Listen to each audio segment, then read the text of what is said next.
contributing to inclusive education, social integration, and workforce productivity. A one that the shortfall has far-reaching implications for workforce development and the country's ability to meet international standards.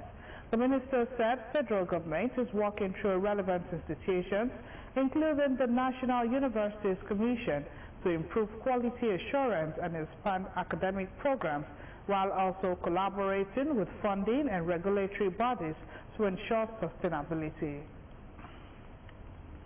The federal government has reiterated its commitment to revitalizing Nigeria's cooperative sector as a major driver of food security, job creation, and inclusive economic growth. The Minister of State for Agriculture and Food Security, Aliu Abdullahi, made this known during the 8th National Council on Cooperative Affairs held in Abuja. The minister emphasized the critical role of cooperatives in national development, stating that the place of cooperative in the renewed hope agenda cannot be overemphasized. Cooperatives remain one of Nigeria's most powerful people-driven economic engines. He noted that cooperatives serve as the backbone of key sectors, including food production and distribution, rural and community development, housing and microfinance system, transportation and market organization, as well as youth, persons with disabilities and women empowerment and MSME sustainability. He listed the challenges to include weak governance, outdated legal framework, poor data, underfunding, limited digital adoption, fragmented operations, inadequate training, and a lack of inclusive development approaches. The minister stressed the urgency of reforms, saying, if Nigeria must feed itself, empower its citizens, reduce poverty, and expand prosperity, then revamping and modernizing the cooperative sector is not optional, it is urgent and non-negotiable. DS Adegbenro ICT Polytechnic Itori Ewekuru has matriculated over 2,000 students into its National Diploma and Higher National Diploma academic programs. Rector of the Polytechnic, Professor Adegoke Rauf, urged matriculants to remain disciplined, be innovative, and aim for academic excellence. Our reporter Margaret Okulola was part of the matriculation exercise. Our report.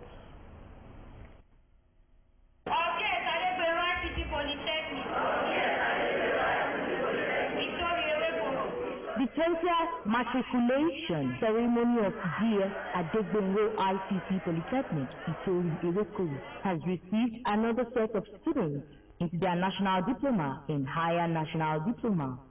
Delivering his address at the matriculation ceremony, the rector of the Polytechnic, Professor Adegoke Rauf, congratulated the matriculating students, noting that their admission reflects hard work, determination, and the promise of a brighter future. Take full advantage of the opportunities before you.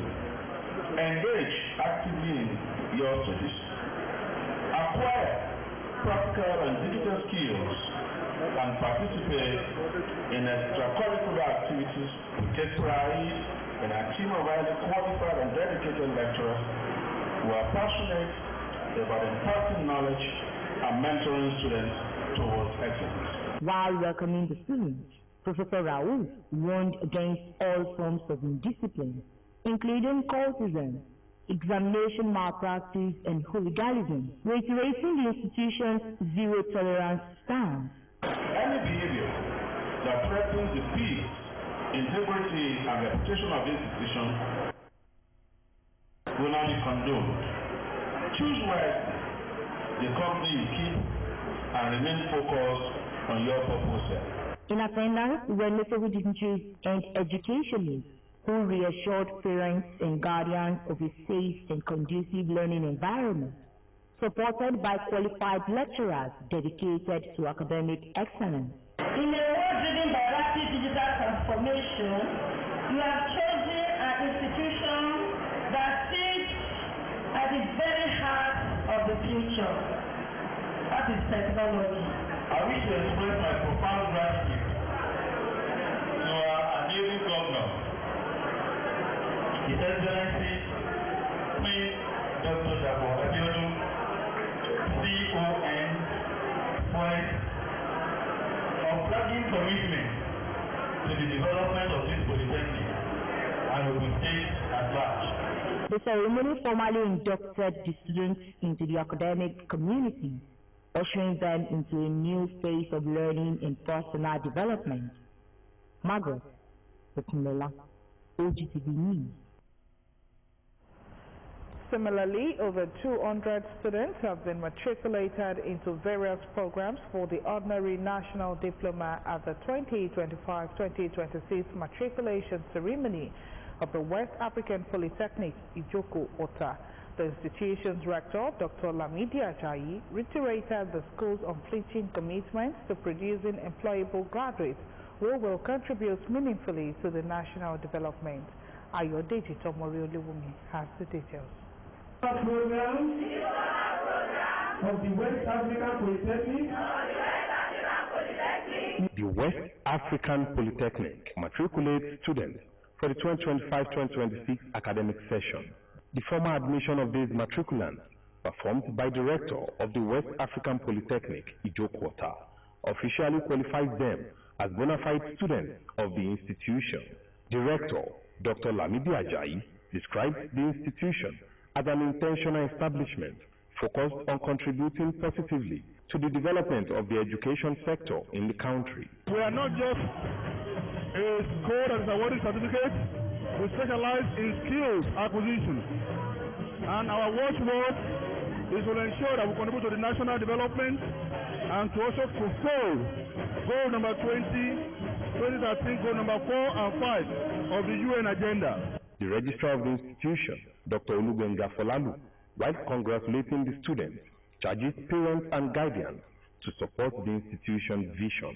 The requirement is 5 credits before you can enter into this our school. I can still give the confidence to the other people to bring their students to this school because it's a very, very good school. And we have many lecturers that they are being engaged, that they are dedicated lecturers, hardworking lecturers.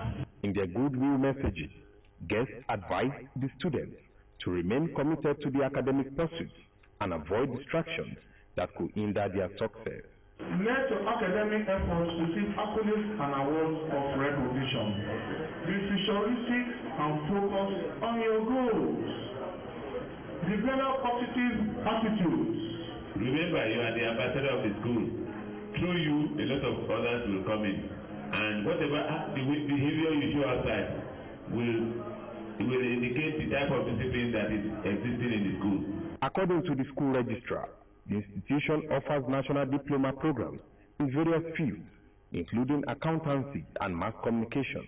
He said prospective students can access more information through the institution's official website, wapoli.edu.ng. Ayodeji Tomori Olewumi, OGTV News. And still to come on the news, court discharges ex-aviation minister Odwa, co-defendant Odita over alleged 2.4 billion naira fraud. More news and reports after this timeout.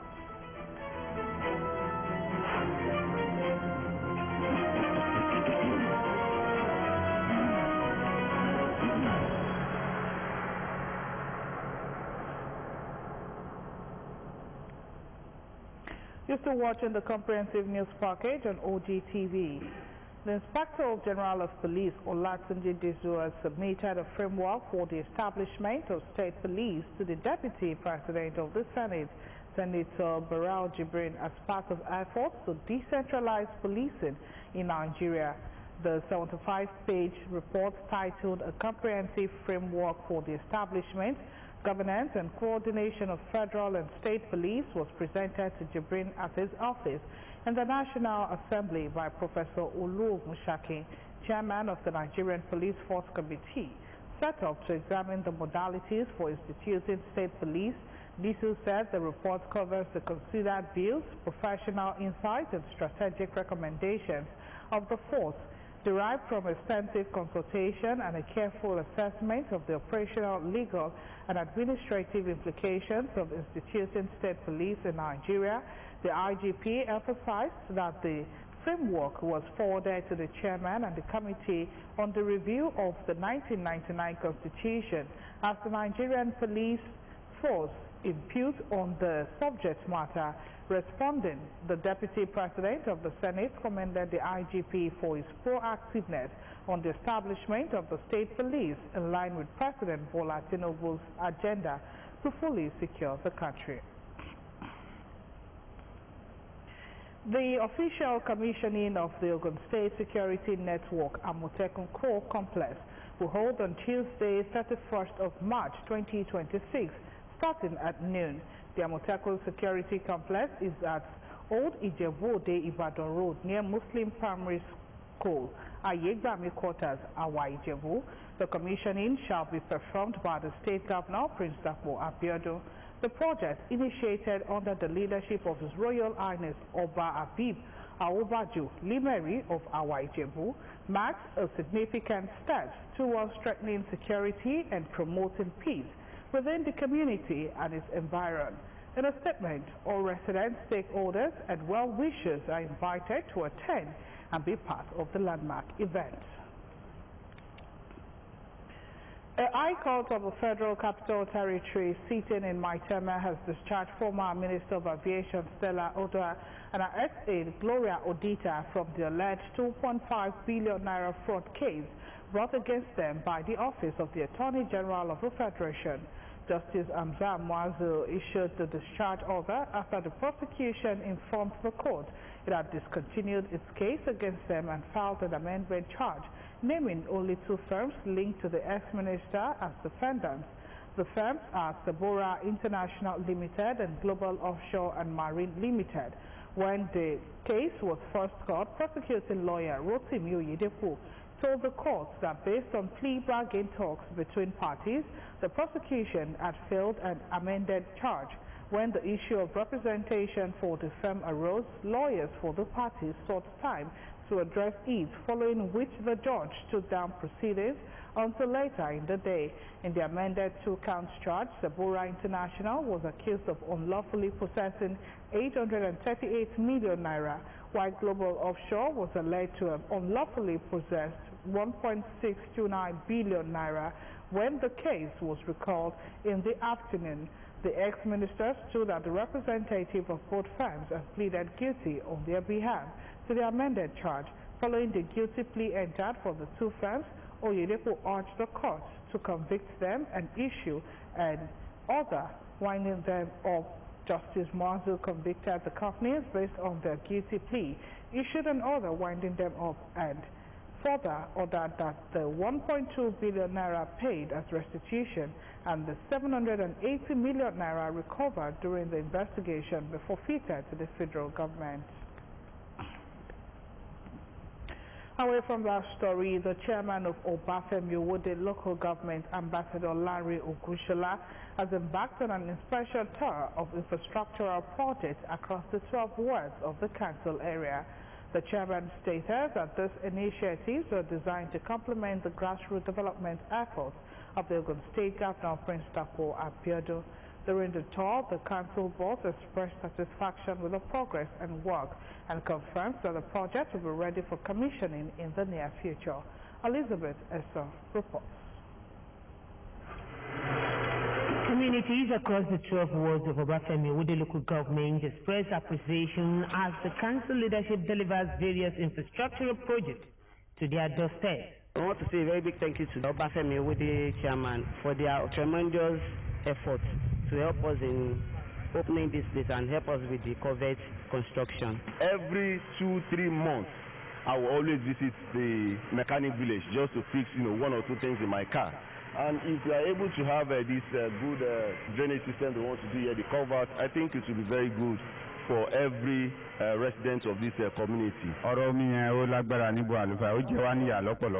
We've been suffering from lack of potable water in this community, but we thank Ambassador Larry Ogushola for this timely intervention. The intervention includes the renovation and construction of classrooms, providing both learners and teachers with a more conducive environment for academic activities. The school was not trained to write home about, so it just woke up one morning, I discovered work was going on.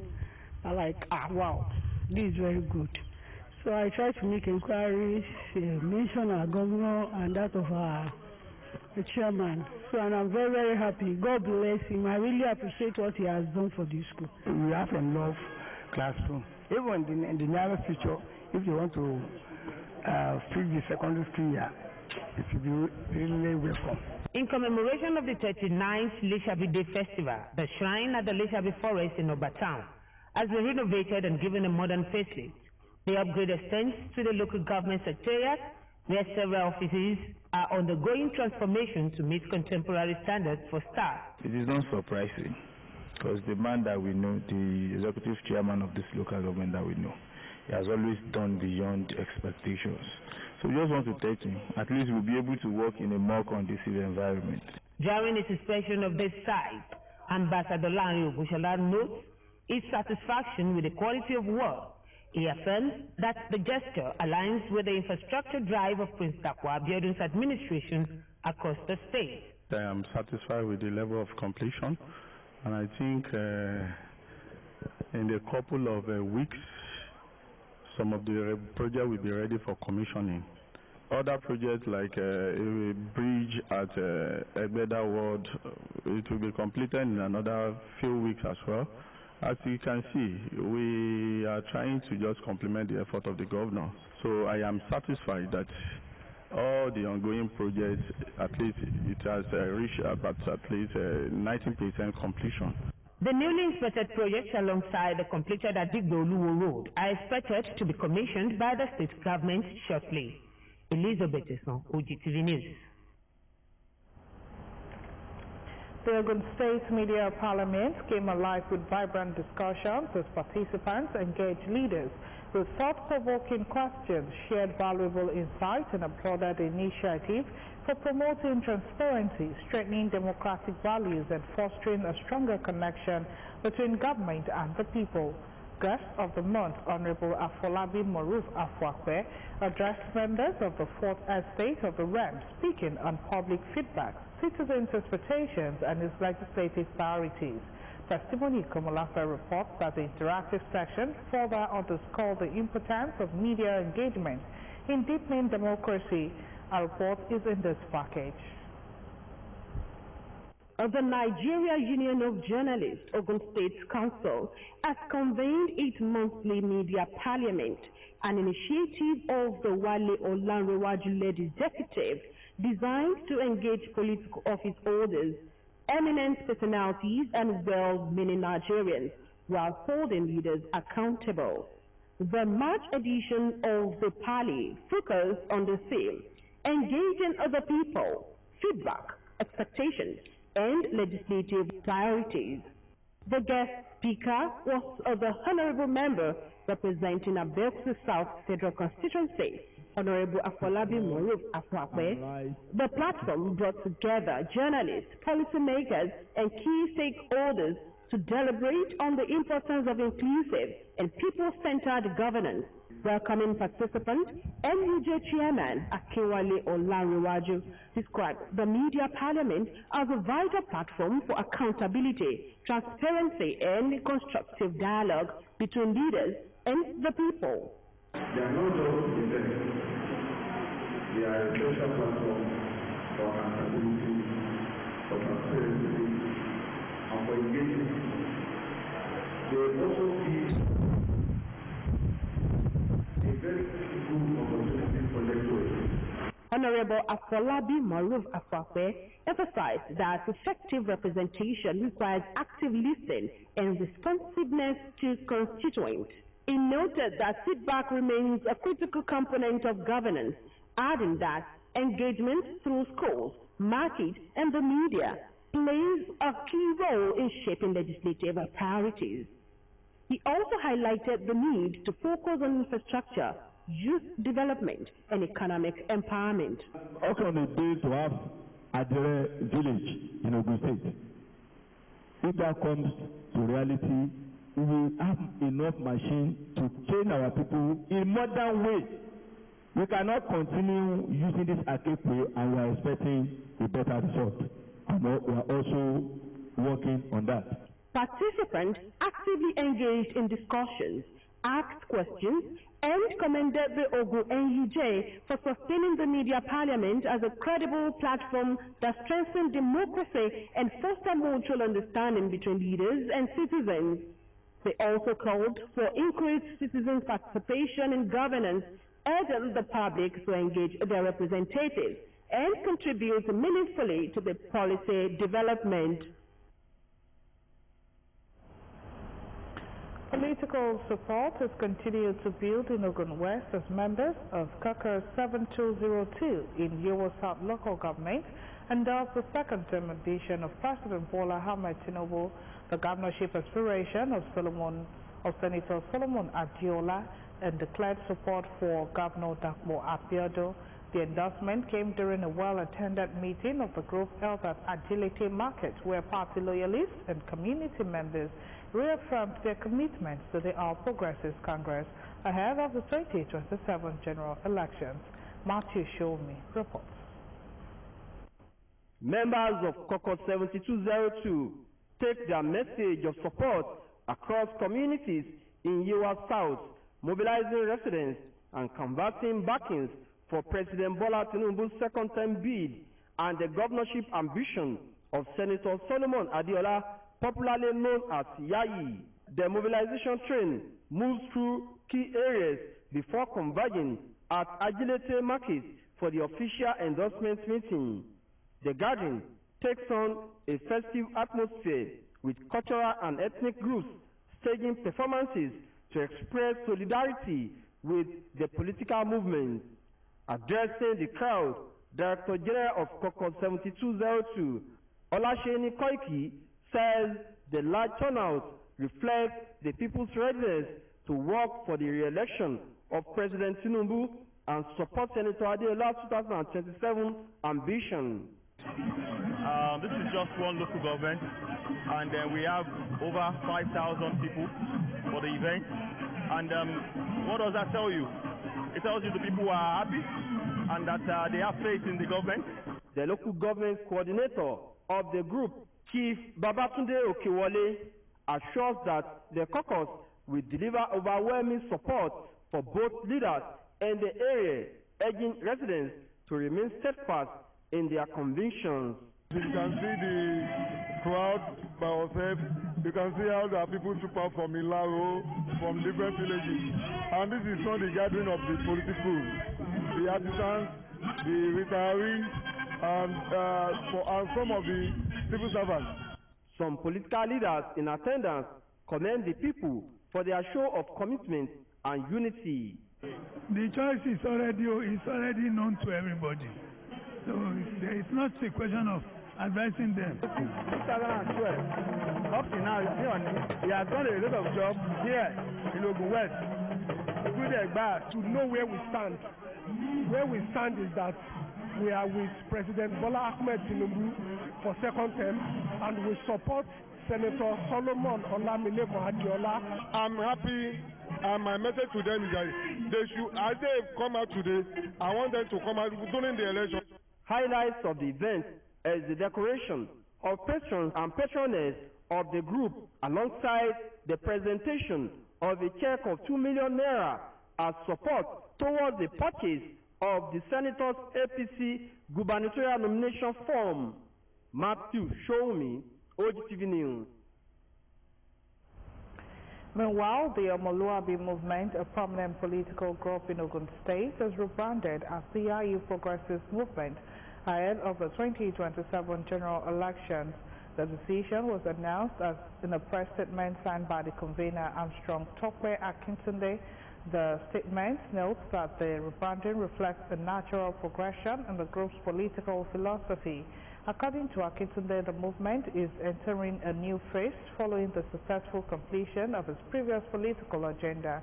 He explained that members of the newly rebranded group are committed to mobilizing support for all candidates of the All Progressives Congress in Ogun State, from the presidential election to the State House of Assembly races, with particular emphasis on supporting Senator Solomon Adiola's aspiration. The statement further emphasizes that Yayi's progressive movement aims to strengthen grassroots participation and promote progressive ideas rooted in inclusivity, civil responsibility and accountable leadership. Christians have been urged to deepen their spiritual awareness and grow in the knowledge of the Scripture by seeking the kingdom of God through righteous living. This call came from speakers at a two-day crusade held at the Freeman Methodist Cathedral Ogbe in Abeokuta, where believers were reminded of the need to live a life that reflects God's will. Taiwo Fabajo has the details. The crusade, saying Thy Kingdom Come, attract notable gospel singers, including some who were formerly secular musicians but now preach the gospel of Christ through music. The event, hosted by Evangelist Ebenezer Obe Ministries in collaboration with the Council of Knights of Methodist Church Nigeria, Egba Diocese, brought together Christians from different denominations across Egba land and beyond, including members of the Christian Association of Nigeria and Bible Society of Nigeria. The first day of the Altar Crusade features a 2-in-1 program with morning and evening sessions. During the morning session, which focuses on ministers and church workers, church leaders are urged to work together to strengthen unity in the body of Christ. What Christ was saying when he said, "Let thy kingdom come," as be done in heaven and on earth, so there be done in heaven. That kingdom is already here on earth. When we are this earth, we have to be in that kingdom. Because when we go back, we are going back to that same kingdom. Because you have an assignment. Because you have a calling. Because you have a ministry. And your decision is bearing on you. Peter can take that bread and eat it. And the multiplicating effect will stop there. You must advance with excellence. And your part, my part, our part is very crucial. The Archbishop of Rie, Reverend Atonda Adewale, later declared the evening's crusade open with words of admonition. In a sermon, the Bishop of Ijebu Diocese enjoins the congregation to submit themselves to God and live in obedience to His word. Obey God.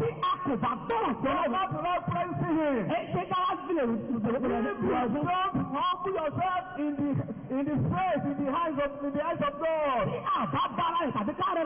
Your friends is far away. Prayers are also offered for Egbaland and Ogun State as a whole. Other gospel artists who graced the event include Pastor Joseph Adelakun Ayewa and the Anyojesu gospel singers, amongst others. Taiwo Fabajo, OGTV News.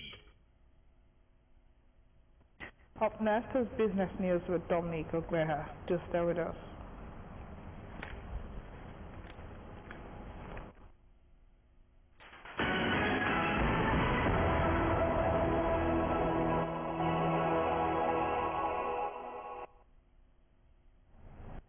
Thanks for joining the business segment of the news. The federal government has set sweeping reforms introduced in Nigeria's power sector under President Bola Tinubu's renewed hope agenda are beginning to yield measurable results with improvements recorded across the electricity value chain. These improvements recorded across the electricity value chain have attracted $2 billion in investment as the federal government cut liabilities to 146 billion naira. The Minister of Power, Adebayo Adelabu, disclosed these on Thursday in Abuja during the inauguration of the new headquarters of the Nigeria Electricity Liability Management Company, describing the development as a critical milestone in strengthening the sector's financial and institutional framework. Adelabu said the reforms anchored on policy overhaul, market liberalization, and institutional strengthening are repositioning the power sector for sustainability and increased private sector participation. The Nigerian equities market reversed its recent upward trajectory as sustained profit-taking in banking heavyweights dragged the benchmark index lower, wiping out billions in investors' wealth. Data from the Nigerian Exchange Limited showed that the all-share index declined by 37 basis points to close at 2,925.75 points, resulting in a loss of 476.73 billion naira in market value, while the year-to-date return moderated to 29.12%. Market sentiment remained cautious throughout the session, reflecting an extended period of volatility as investors locked in profits from recent rallies, with analysts noting that buying interest was simply insufficient to sustain the market's upward momentum. The Director General of the Securities and Exchange Commission, SEC, Dr. Emomotimi Agama, has introduced a comprehensive 5-pillar reform agenda aimed at transforming Nigeria's capital market into a key driver of national development. Speaking at the Emerging Africa Capital Limited Investor Summit and Awards, Agama acknowledged the progress made in recent years, but emphasized that significant structural gaps still hinder the full potential of the country's capital market. Agama highlighted that Nigeria's infrastructure deficit, estimated at over $100 billion, necessitated a well-functioning capital market, not just as luxury, but as an existential necessity for economic growth and development. And finally, on the business segment of the news, the Federal Competition and Consumer Protection Commission has expressed concern over the increasing prevalence of unsafe and substandard products in Nigerian markets, warning that this trend is eroding consumer trust and undermining the country's economic integrity. The Executive Vice Chairman and Chief Executive Officer of the FCCPC, Tunji Bello, raised the alarm in Abuja during the commemoration of World Consumer Rights Day 2026 and the 9th National Consumers Contest Awards. Speaking on the theme, Safe Products, Confident Consumers, Bello said the rising uncertainty around product safety is already affecting market behavior and consumer confidence. And that's the business news. We thank you so much for watching. It's back to Kwemi for the rest of the bulletin.